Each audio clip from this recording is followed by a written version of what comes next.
Hello student, welcome back. तो आज की वीडियो हम देखने वाले हैं समाजशास्त्र का पेपर।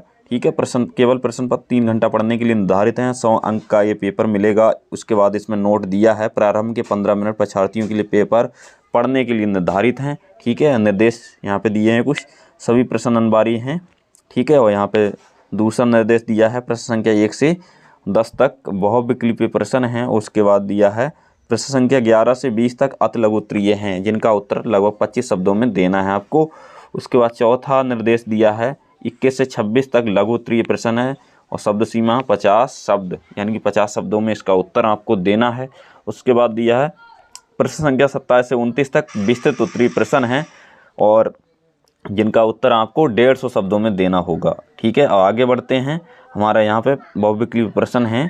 ठीक है, तो इस खंड के प्रत्येक प्रश्न के 4 विकल्प दिए हैं, इनमें से केवल एक उत्तर सही है। सही उत्तर चुनकर अपनी उत्तर पुस्तिका में आपको लिखना है। ठीक है, तो यहाँ पे हमारा पहला प्रश्न है संस्कृति का शब्द की उत्पत्ति किसने की। तो यहाँ पे दिया है एम एन श्रीनिवासन और एस सी दुबे। उसके बाद है राधा कमल मुखर्जी और आंद्रे बेताई। ठीक है, तो इसमें ऑप्शन का वाला बिल्कुल सही है। आगे बढ़ते हैं। अगला हमारा प्रश्न संख्या 2, जनसंख्या की दृष्टि से विश्व में भारत स्थान रखता है। तो जनसंख्या की दृष्टि से भारत जो है विश्व में पहला स्थान रखता है। तो इसमें हमारा खा वाला ऑप्शन सही है बिल्कुल। ठीक है, अब देखेंगे अगला क्वेश्चन। समाज क्या है?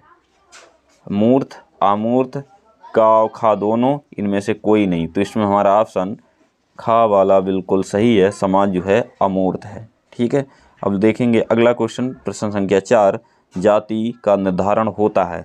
जाति का निर्धारण किससे होता है? जन्म से और कर्म द्वारा, व्यवसाय द्वारा, जीवन शैली द्वारा। तो जाति का निर्धारण जन्म से होता है। तो इसमें हमारा ऑप्शन का वाला बिल्कुल सही है।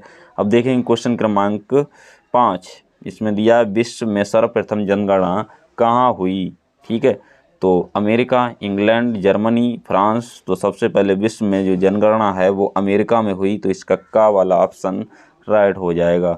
अब देखेंगे क्वेश्चन क्रमांक 6। इसमें दिया समाजशास्त्र के जनक कौन हैं? दुर्खीम, काम्टे, कूले और सोरोकिन। तो इसमें काम्टे जो है खा वाला ऑप्शन बिल्कुल सही है। अब देखेंगे अगला क्वेश्चन क्रमांक 7।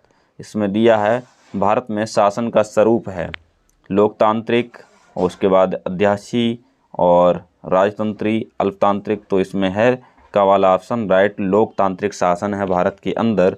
उसके बाद अगला क्वेश्चन है हमारा 8वां। ग्राम पंचायत का अध्यक्ष कौन होता है? ग्राम प्रधान, ग्रामीण नेता, ग्रामीणों का अध्यक्ष, वरिष्ठ नागरिक। तो इसमें हमारा ऑप्शन का वाला बिल्कुल राइट है। ग्राम प्रधान जो है ग्राम पंचायत का अध्यक्ष होता है।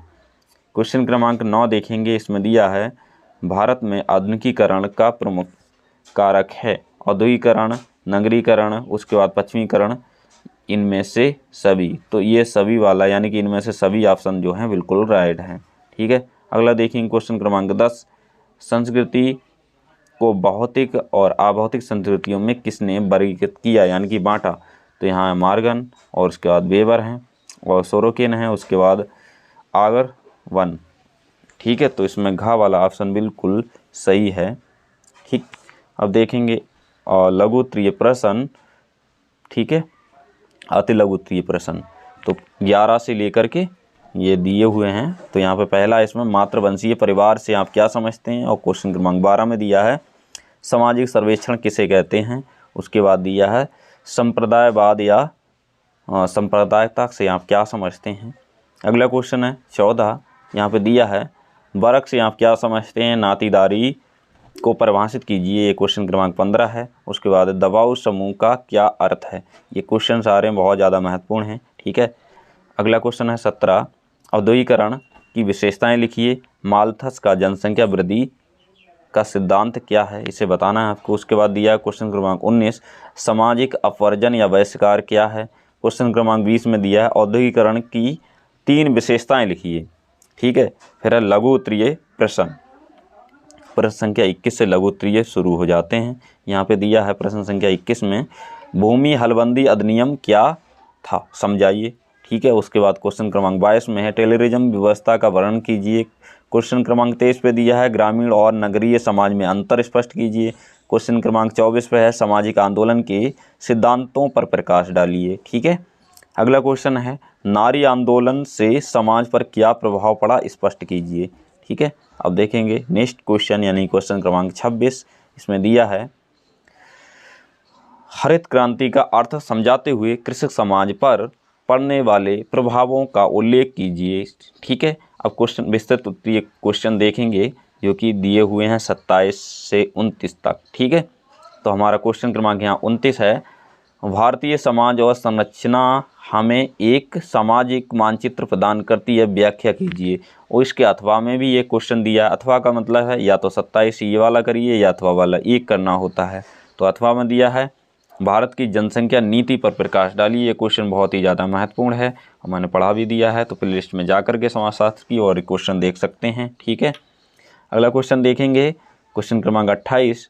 यहाँ पे दिया है ग्रामीण समस्याओं के समाधान में 73वां संविधान संशोधन महत्वपूर्ण है, चर्चा कीजिए। इसके अथवा में भी एक क्वेश्चन दिया है पंचायती राज व्यवस्था द्वारा ग्रामीण समाज में उत्पन्न परिवर्तनों का वर्णन कीजिए। तो इसमें से या तो ये कीजिए या अथवा वाला एक करना है। ठीक है, अब देखें क्वेश्चन क्रमांक 29। इसमें दिया है भारत में दहेज व्यवस्था की विस्तृत परिणामों का वर्णन कीजिए। ठीक है, उसके अथवा में भी एक क्वेश्चन दिया है परिवार से आप क्या समझते हैं, परिवार के प्रकारों की विस्तृत चर्चा कीजिए। ठीक है, तो ये 29 टोटल क्वेश्चन थे।